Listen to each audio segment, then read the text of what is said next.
জীবনের রাস্তা যত সামনের দিকে এগুচ্ছি ততই রাস্তাটা কঠিন হয়ে আসতেছে। জানি না সামনে কি হবে, কিন্তু মাঝপথে হাল ছেড়ে দিলে তো চলবে না।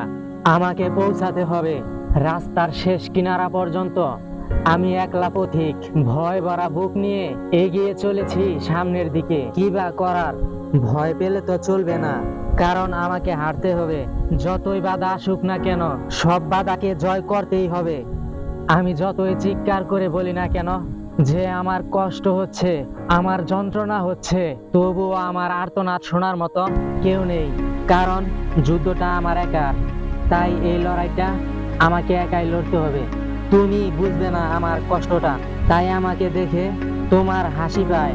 তুমি বুঝবে না আমার যন্ত্রণাটা, তাই আমাকে দেখে তুমি ঠাট্টা করো। একদিন তুমিও কাঁদবে, আর সেদিন আমি হাসবো না, শুধু দূর থেকে দাঁড়িয়ে দেখব। যেদিন তুমি বুঝতে পারবে জীবনের কঠিন পরিস্থিতি কাকে বলে, ভাগ্য যখন প্রতিবার তোমার সাথে বিশ্বাসঘাতকতা করবে, তখন তুমি বুঝতে পারবে যে দুর্ভাগ্য কাকে বলে। থাক না দুর্ভাগ্য, তাই বলে কি হেরে যাব?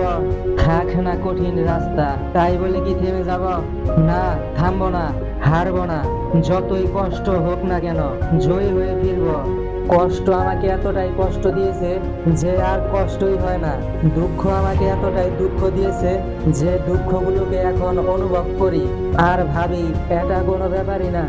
জীবনটাকে আমরা যতটা সুন্দর ভাবি, জীবন ততটা সুন্দর হয় না। সুন্দর জীবন আমাদেরকে বানিয়ে নিতে হয়।